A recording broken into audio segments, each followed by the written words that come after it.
안녕하십니까. 더비용 회원 여러분, 청소년 상담사 3급 1차 필기시험 대비를 위한 모의문제 집풀이 시간입니다. 오늘은 두 번째 시간으로 여러분 교재 위치가 14페이지 18번 문제부터 풀이하도록 하겠습니다. 우리 지난 시간에 한번 첫 시간을 해봤는데 여러분 잘 따라오셨죠? 뭐 그렇게 어려운 문제들이 아니고 또 오히려 이 객관식 문제를 풀므로 해서 우리가 조금 아리까리했던 개념들도 더 잘 정리가 되는 그런 장점도 있습니다. 그래서 잘 따라오시면 될 것 같고요.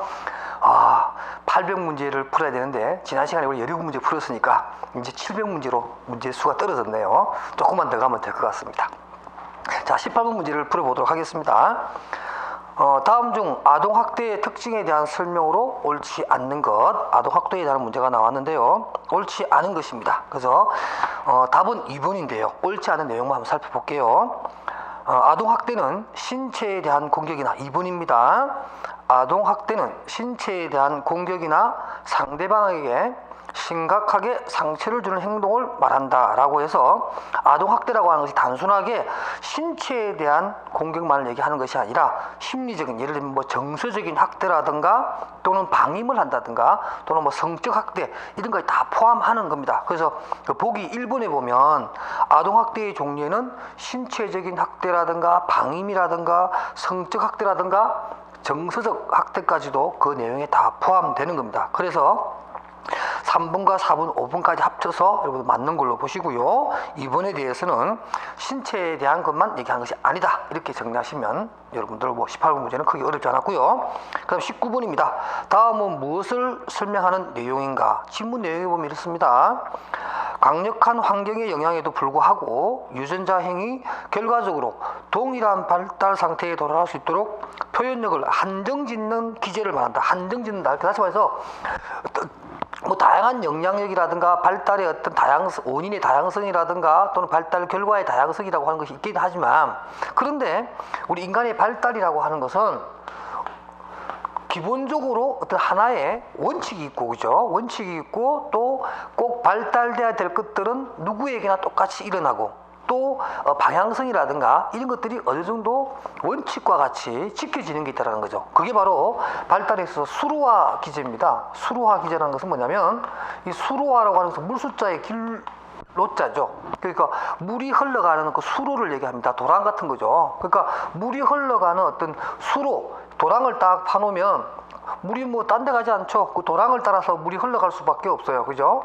이렇게 어떤 발달의 방향이라든가 이런 것들은 어떤 원칙이 있다라는 거죠. 일반적으로 우리가 뭐 그런 것도 있겠죠. 뭐 유전자형이 딱 정해지면 그 유전자가 뭐 특별하지 않은 이상 그 유전자가 가지고 있는 그대로가 발달에 나타나는 이런 것들을 얘기합니다. 그래서 이게 수로와 모형도 발달 기준 중에 하나의 특징으로서 많이 나오는 시험인데요. 꼭 알아두시기 바랍니다.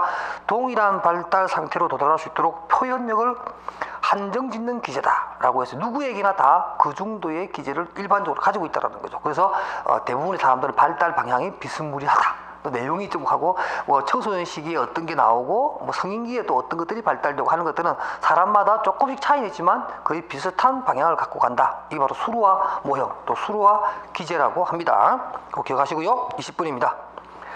유전 환경의 상호작용 모형 중 스카와 맥카트니가 주장한 모형에 대한 설명으로 옳은 것입니다. 그래서 역시 옳은 것을 찾는 거니까 일단 여러분들 나머지 1번, 2번이라든가 3번, 4번에 관련된 부분은 제가 해설에 달아놨고요.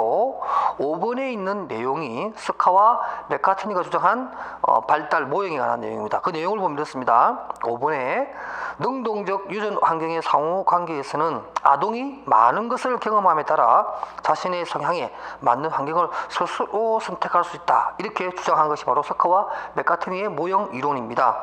그 1번과 2번은 반응 범위 모형을 설명한 것이고 3과 4는 제가 조금 전에 설명했던 이런 수로와 기제에 관한 내용이니까 정답이 아니죠. 그래서 20번의 답은 5번입니다. 그 다음에 21번입니다. 다음 중 학대와 품행장애 사이의 관계에 대한 설명으로 옳은 것 해서 우리가 학대 또 품행장애 내용을 설명하는데요. 자, 첫 번째 보겠습니다. 옳은 것을 찾는 거예요. 부모로부터 학대받는 아동은 학교에서도 공격적인 성향을 나타낸다. 뭐 이런 보고서가 굉장히 많이 들어오죠. 그래서 부모로부터 학대받는 아이의 학교 내에서의 폭력성은 서로 상관관계가 있다라고 하는 것이 일반적인 논리입니다. 맞는 얘기고요. 2, 3, 4가 5번까지가 틀렸는지 한번 볼까요? 2번, 부모로부터 학대받은 아동은 학교에서도 모든 친구들에게 거부당할 경향이 있다, 이렇게 얘기합니다. 그것도 뭐 꼭 그런 건 아니죠. 꼭 그런 건 아닌데 거부당할 뭐 확률이 좀 높은 것 뿐입니다. 그래서 모든 친구에게 다 당한다, 뭐 이렇게 확정적으로 얘기하기 좀 힘들고요. 3번에 보면 학대받는 청소년은 그렇지 않은 청소년들보다 분노를 느끼는데 둔한 경향이 있다. 그게 아니라 더 쉽게 분노를 표출하는, 그래서 아주 공격적인 성향을 가지게 된다, 이런 보고도 일반화되어 있습니다. 그 다음 4번입니다. 청소년기의 학대 경험이 아동기의 학대 경험보다 개인의 품행장애에 더 큰 영향을 미친다라고 해서 아동기 때의 학대 경험이 더 큰 영향을 미친다는 걸 꼭 알아두시기 바랍니다. 5번입니다. 부모 자신의 스트레스는 청소년 자녀에 대한 학대와 별 관련이 없다. 아니요, 굉장히 관련이 깊다. 이렇게 많은 보고서가 얘기하고 일반화된 이론으로 받아들입니다. 그래서 21번에 학대하고 품행장애에 관련된 둘 사이의 관계에 대한 설명으로 옳은 것은 1번이 맞고요. 나머지는 해설 부분에서 맞는 내용으로 여러분들이 암기해 두시기 바랍니다. 그 다음에 22번입니다. 피아제가 나왔네요. 피아제의 인지발달 이론 중 자기 중심적 사고에서 벗어나기 시작하고 자율적인 도덕 판단 능력이 만들어지는 시기에 나타나는 특징으로 옳은 것끼리 묶인 것은, 뭐 피아제 이론은 뭐 도덕 발달 이론이든 인지 발달 이론이든 어쨌든 약방의 감토처럼 우리 직업 청소년 상담사 상급에 늘 나오는 문제이기 때문에 여러분들이 골격수를 펼쳐놓고 한 번 더 정리하면서 보시는 게 굉장히 중요합니다. 자, 문제가 나왔으니까 한번 보도록 할게요. 피아제 인지발달 이론 중 자기 중심적 사고에서 벗어나기 시작하고 자율적인 도덕 판단 능력이 만들어진 시기에 나타나는 특징으로 옳은 것끼리 묶은 것은 해서, 지금 이 지문의 내용은 피아제의 구체적 조작기에 속합니다. 세 번째 단계에 속하는 거죠. 형식적 조작기 앞부분이 나오는 구체적 조작기에 속하는 것으로서 일반적으로 뭐 논리적 사고는 가능하지만 관찰 가능한, 그래서 좀 구체적인 사건이나 사물에 대해서 생각을 하고 아직까지 추상적인 사고를 하기에는 조금은 힘든, 그래서 구체적 조작기라고 하는 이 시기입니다. 바로 그 시기에 대한 설명을 하면서 바로 이 구체적 조작기에 해당되는 것들이 뭐냐면 그 네모 박스에 나오는 4개 중에서 첫 번째, 가역적 사고를 한다. 다시 돌아가서 일의 후수를, 그러니까 선과 후를 이렇게 생각할 수 있는 그런 사고 체계를 갖추게 되고요. 그럼 두 번째, 보존 개념을 이해할 수 있다. 이게 바로 구체적 조작기의 특징 중에 하나입니다. 그러나 디귿과 리얼은 일반적으로 12세에서 성인 사이에 이르는 형식적 조작기에 해당되는 내용이다 라고 해서 22번의 답은 1번이 되겠습니다. 23번입니다. 역시 피아제의 인지 발달 단계에서의 감각 운동기 발달 과정 중 다음의 보기와 내용과 관련이 있는 것은 해서, 보통 감각 운동기는 피아제의 인지 발달 이론에서 0세에서 2세 사이까지의 얘기를 하는 거죠. 자, 여기 보면 보기 있는 게 나옵니다. A 양은 엄마와 함께 마루에서 소꿉놀이를 하던 중 평소에 좋아하던 애니메이션 뽀로로의 방영 시간이 되자 만화를 보기 위해 엄마의 손을 이끌어서 소파 앞에 놓인 리모컨에 엄마 손을 갖다 놓았다. 그 후 A 양의 엄마는 리모컨으로 TV 전원을 켰고 A 양과 엄마는 20분 동안 함께 뽀로로를 시청했다. 바로 이게 감각 운동기 때 보여주는 2차 도식 협용 내용입니다. 그래서 2차 도식 협용은 일반적으로 뭐 10개월에서 한 12개월 사이에 상당히 이제 유아기이긴 하지만 그래도 영아기이긴 하지만 그래도 상당히 이제 개월이 됐죠. 그래서 엄마를 이렇게 선을 이용해서 자기의 어떤 의사표시를 하는 이런 어떤 변화, 발달의 정도를 2차 도식 협용이라고 합니다. 그래서 그 부분에 대한 얘기가 나오고 있고요. 아주 재미있는 문제였습니다. 그래서 그 나머지는 여러분들 해설해 보면 제가 그 반사라든가 또 뭐 2차 수능 반응 이런 것들을 제가 쭉 설명해 놨습니다. 사고 시작까지 해설을 꼭 참고로 봐 두시기 바랍니다.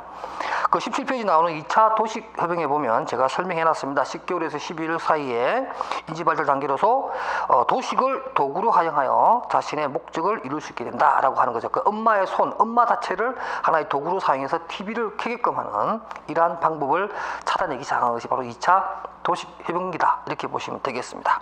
그 다음 24번 문제입니다. 피아제의 인지발달 이론에서 전조작기, 보통 2세에서 7세 사이를 얘기하죠. 아동의 특징이 아닌 것. 자, 전조작기에는 일반적으로 자중심적 사고랄 뿐만 아니라 무랄론적 사고, 어떤 사물에도 생명이 있다는 것으로 생각하고 인형을 재운다든가 베개를 아기처럼 베개를 인형처럼 생각하고 그러니까 아기처럼 생명이 있는 아기처럼 해서 업고 다닌다든가 이런 것들을 하게 되고, 그 다음 또 포상적 사고도 하고 직관적 사고라든가 전환적 추론이 가능한 또 상징에 사용을 하는 이런 시기가 바로 전조작기 2세에서 7세 사이를 얘기하는 것인데요. 그 24번의 1번 경우 보존 개념의 획득은 우리가 앞부분에서 보았듯이 이것은 구체적 조작기에 해당되는 내용입니다. 그래서 24번의 답은 1번이 되겠습니다. 그 다음에 25번 문제입니다. 다음 중 피아제의 형식적 조작 사고의 한계를 비판하며 문제 발견을 성인기 인지발달의 핵심으로 보고 인지발달 단계를 인간 발달의 5단계로 규정하여 피아제의 형식적 조작기와 구분한 학자가 있는데요. 보통 알린 또는 아를린이라고 하는 분입니다. 영어 이름이 이렇게 되어 있는데 어떤 책에는 알린이라고 하기도 하고요. 또 어떤 책에는 그냥 아를린이라고 합니다. 같은 이름이니까 여러분들 헷갈리지 마시고 알린이라고 발음하신 분도 계시고 아를린이라고 발음하신 분도 계신데 바로 이 지문에 있는 내용처럼 여러분들 알다시피 피아제라고 하는 이 이론은 말이죠. 피아제 이론은 상당히 많이 비판도 받습니다. 또 그만큼 비판을 받는 얘기는 그만큼 또 관심을 받는 그런 이론이 할 수 있겠죠. 그래서 여러 가지 어떤 학자들에 의해서 네오 피아지안 시열이라 그래서 어떤 신 피아제론 이런 것들이 나오면서 대표적인 사람이 이제 케이스라는 분인데 이런 분들이 이제 조금씩 피아제 이론을 좀 수정을 가하려고 하는 그런 노력을 하죠. 그 중에도 한 분이 이제 바로 이 아를린 또는 아린의 이론이다. 이렇게 알아두시면 되겠습니다. 특히 이 아린 같은 경우에는 문제 발견의 단계가 존재. 그러니까 이 아린이라는 분의 이론의 가장 핵심적인 게 뭐냐 이겁니다. 문제 발견 능력입니다. 문제 발견의 능력 이렇게 단계 이렇게 얘기할 수도 있습니다. 그러니까 일반적으로 피아제의 어떤 형식적 조작기에 보면은 일반적으로 문제 해결 능력에 의한 부분을 설명해 놨습니다. 그런데 이 알린 같은 분은 문제 해결 능력 그 다음에 또 문제를 새롭게 발견할 수 있는 좀 더 고차원적인 단계가 존재한다라고 설명을 하면서 피아제 이론을 일부 수정하려고 하는 그런 것입니다. 그래서 여러분들이 알린이 나오면 또는 아를린이 나오면 문제 발견의 단계가 하나 더 추가가 된다라고 하는 개념으로 여러분들이 이해하시면 되겠습니다. 26번 문제입니다. 다음 보기에서 피아제의 인지 발달 중 전조작기의 발달 특징에 해당되는 것을 모두 고르시오해서 피아제는 그죠? 감각기고 조작기니 구체적 조작기니 형식 조작기 이렇게 4단계로 나눠지는데 그 중에서 두 번째 단계인 전조작기 특징에 보게 되면 그 보기에서는 자기 중심적 사고와 특히 무랄론적 사고 이 두 가지가 대표적인 전조작기의 특징 중에 하나이죠. 그래서 26번의 답은 1번이고요. 이것을 여러분들 골격서 보면서 한 번 더 피아제의 인지발달 4단계에 대해서 한 번 더 면밀한 학습을 해주시는 게 좋겠습니다. 그 다음 27번 문제입니다. 자꾸 제가 페이지라고 그러죠. 27번 문제입니다. 다음 중 피아제의 발달 단계와 이에 대한 설명이 잘못 연결된 것은 해서 5번에 보면 구체적 조작기에 추상적 사고를 한다 이렇게 되어 있는데 구체적 조작기가 아니고 형식적 조작기에 추상적 사고를 한다 이렇게 하는 것이 맞을 겁니다. 그래서 5번이 틀린 거고요. 나머지는 맞으니까 좀 참고로 보시고요. 그럼 28번 문제입니다. 다음은 발달 이론의 연구 방법론 중 횡단적 접근법입니다. 크로스라고 해서 우리가 행으로 잘라 본다는 거죠. 한 시점에 딱 잘라서 보는 그러한 접근법에 대한 설명이다. 적절하지 않는 내용에서 3번이 적절하지 않습니다. 한번 볼까요? 횡단적 접근은 시간이 너무 오래 걸리기 때문에 대부분의 발달 연구가 종단적 접근 방식에 의존하고 있다. 이건 거꾸로 얘기했다고 보면 됩니다. 그러니까 오히려 종단적 접근 방법이 쫓아가면서 시간을 필요로 하기 때문에 훨씬 더 많은 시간이 소요가 되고 비용이라든가 노력이라든가 이런 것들이 들어간 반면에 횡단적 접근은 그렇지 않기 때문에 좀 약간 어떤 비용이라든가 또 노력이 좀 적게 들어가기 때문에 대부분의 연구는 또 횡단적 연구 방법을 많이 택한다 이렇게 얘기하는 것이 더 맞는 문장이에요. 그러니까 3번 문장이 틀렸다. 나머지 1번, 2번, 4번, 5번은 참고로 여러분들이 봐주시기 바랍니다. 그 다음에 29번입니다. 발달 심리학의 연구 방법론 중 횡단적 연구 방법에 대한 설명으로 옳은 것. 우리 앞부분에서 봤던 설명하고 똑같이 또 반복이 될 수 있는데요. 자, 그 4번에 보세요. 4번에 보면 보기 4번에 출생 동시 집단, 일반적으로 뭐 고호트 효과라고 하죠. 고호트 효과에 대한 내용을 설명하면서 집단의 효과가 포함되어 순수한 연령 효과를 찾아내기 어렵다 이렇게 해놨습니다. 그러니까 이게 뭐냐면은 출생 동시 집단, 우리가 보통 고호트 집단이라고 하는데 이 고호트 집단의 효과가 포함되어 있어서 순수한 연령 효과를 찾아내긴 어렵다라고 하는 것이 횡이니까 그래요. 횡으로 딱 잘라버리니까 연령적인 변화가 어떤 효과를 나타내는지 이런 것을 알 수는 없다는 거죠. 그 한 시점만 보는 거기 때문에. 그래서 사실은 우리가 제가 왜 이렇게 헷갈리면서요. 출생 동시 집단이라고 하는 것은 예를 들면 80년대에 태어난 20대와 90년대의 20대와 2000년대의 20대 이렇게 출생한 연도는 다르지만 20대라고 하는 것을 똑같이 맞춰서 살펴보는 거죠. 이런 경우에 각각의 20대가 연령에 따라서 어떻게 변화됐느냐 하는 것을 알 수가 없어요. 다만 각각의 그 시대의 20대의 생각들을 비교하는 이런 것은 가능하다는 얘기죠. 그러니까 횡단적 연구 방법에 있어서 연령 효과를 찾아내기는 어렵다 하는게 지적한 것은 맞는 얘기예요. 뭐 장점이나 단점을 찾는 것이 아니고 횡단적 연구 방법에 대한 실체를 옳게 설명한 것을 찾아라 이렇게 되어 있는 거니까 4번이 맞는 얘기입니다. 그 다음에 30번 문제입니다. 인간 발달 연구를 위한 비확률 표집 방법 중 판단 표집의 특징으로 옳은 것은? 자, 우리가 지난 시간에는 뭐 확률 표집에서 청합 표집이니 군집 표집이니 또는 뭐 체계적 표집이 랜덤 그래서 무슨 채집이나 하는 것들을 우리가 배웠는데 또 비확률 표집 방법에도 여러 가지가 있습니다. 그래서 뭐 눈덩이 표집이라든가 임의 표집이라든가 또 할당 표집이라는 것도 있고 또 뭐 지원자 표집, 가용 표집 이런 것도 있어요. 근데 지금 여기서 판단 표집에 대한 설명해 놓은 것은 바로 보기에 2번입니다. 연구 목적 달성에 필요한 요소를 연구자가 의도적으로 가려내는 점에서 목적 표본 추출이라고 합니다. 그러니까 연구자가 자신의 연구에 좀 더 효율적으로 접근하기 위해서 자기 스스로 이 사람을 판단해서 이 사람은 표집하고 이 사람은 표집 않고 이렇게 해서 자기 연구에 적합한 관측들만 표집을 하는 이런 방법이 임의 표집 중에서도 판단 표집에 속한다 이렇게 될 거고요. 그다음 아까 비확률 표집 중에서는 판단 표집에 해당되는 것이고요. 보기에 나오는 1은 할당 표집, 3과 4는 임의 표집이고요. 5번은 눈덩이 표집입니다. 우리가 스노우볼이라고 해서 눈밭에 눈 굴려대서 이렇게 한 명 한 명 새로운 사람을 이렇게 포섭해서 개체수를 늘려나가는 관측치를 좀 늘려나가는 이러한 방법을 우리는 스노우볼, 눈덩이 표집이라고 한다는 거 그것도 꼭 알아주시기 바랍니다. 그 다음에 31번 문제입니다. 뭐 짧은 시간에 많은 문제를 좀 풀어나가야 되니까 제가 조금 말이 좀 빨라지네요. 자, 31번 문제 보면 발달 연구에서 연령 효과와 동시대 출생 집단 효과, 우리가 고호트 효과라고 하는 거죠. 그 다음에 측정 시기 효과를 분리해서 볼 수 있는 연구 접근법은 해서 그야말로 우리가 어떤 횡단적이면서도 연령 효과라든가 측정 시기에 따라서 그 효과의 차이점을 보려고 한다면은 그 31번 문제 3번에 나오는 바로 계열적 접근법을 사용하는 것이 가장 좋다.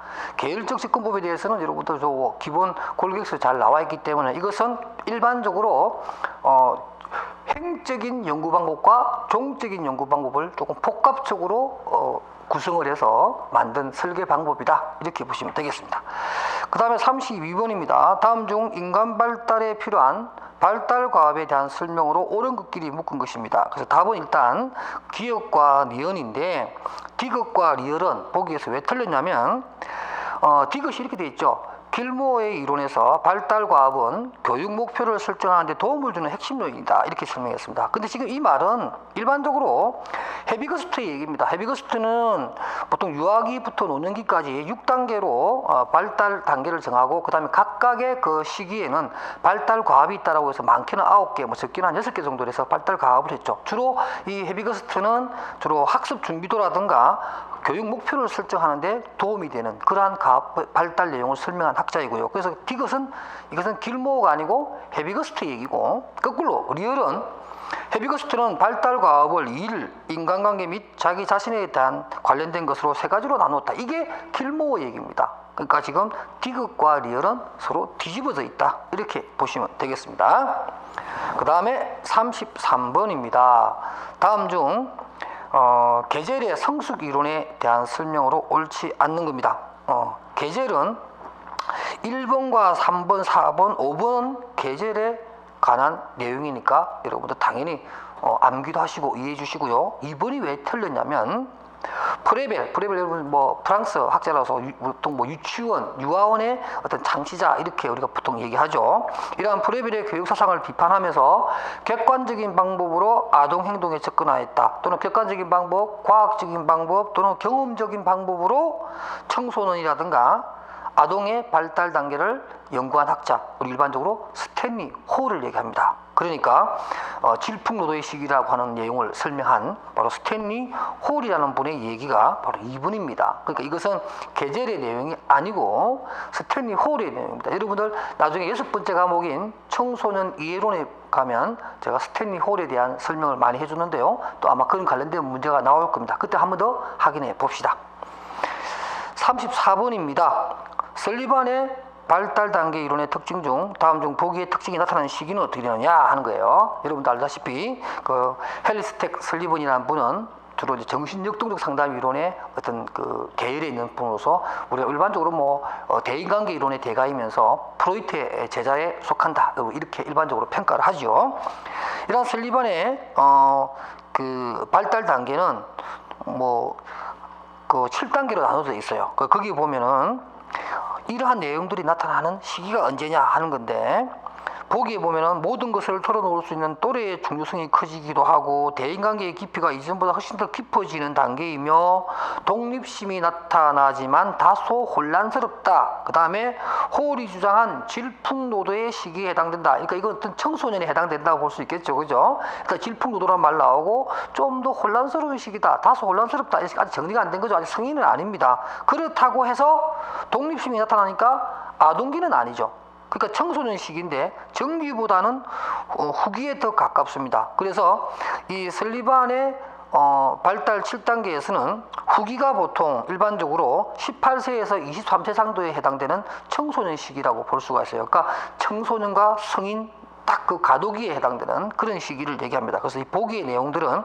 바로 설리반의 7단계 중에서 청소년 후기에 해당되는 것이다 라고 여러분들이 알아주셨으면 좋겠습니다. 제가 뭐 해설에는 뭐 17세에서 20세라고 했는데 그 설리반의 원래 7단계에서는 보통 18세에서 23세 뭐 이건 뭐 또 나라마다 좀 차이가 있겠습니다만 그 시점이라는 것만 여러분들이 알아두시면 되겠고요. 그냥 청소년 후기에 해당된다 이렇게 정리해 주시면 되겠습니다. 그 다음에 35번입니다. 다음 중 길리건의 대인지향적 도덕 발달 이론의 단계 중 다음 보기에서 설명하는 것은 해서 일반적으로 우리가 길리건은 여성 중심의 도덕 발달 이론을 설명한 학자라고 할 수가 있죠. 그래서 보기에 보면 여성이 자신의 개인적 욕구와 사회적 책임을 구분하기 시작하는 단계이며 여성은 자기중심적 사고에서 벗어나서 다른 사람에게 관심을 갖기 시작해서 아동기의 자기 이익 추구에서 한 단계 성숙한 도덕 발달 단계로 진입하는 이 시기는 바로 제1이행기라고 볼 수가 있습니다. 이 길리건이라고 하는 학자는 콜버그가 말한 남성 중심의 도덕 발달 이론에 조금 대비해서 자기만의 이론을 펼쳤는데요. 그 해설해 보게 되면 수준 1과 수준 2, 수준 3이 있는데 지금 보기의 내용은 바로 제1 일행기라고 해서 제1 가독이 또는 이기주의에서 책임감으로 라고 하는 내용의 1단계를 설명한 겁니다. 그래서 여러분들 그 해설을 보시면서 기왕에 보실 거 수준 1과 수준 2, 수준 3의 내용도 같이 보시게 되면 길리건에 대한 내용을 완벽하게 정리하는 그런 시간이 되겠습니다. 자, 이렇게 해서 또 오늘 우리가 이 모의 문제 풀어보는 두 번째 시간도 끝냈는데요. 35분까지 풀었고요. 또 다음 시간에는 또 36분부터 풀이하도록 하겠습니다. 여러분 수고하셨습니다.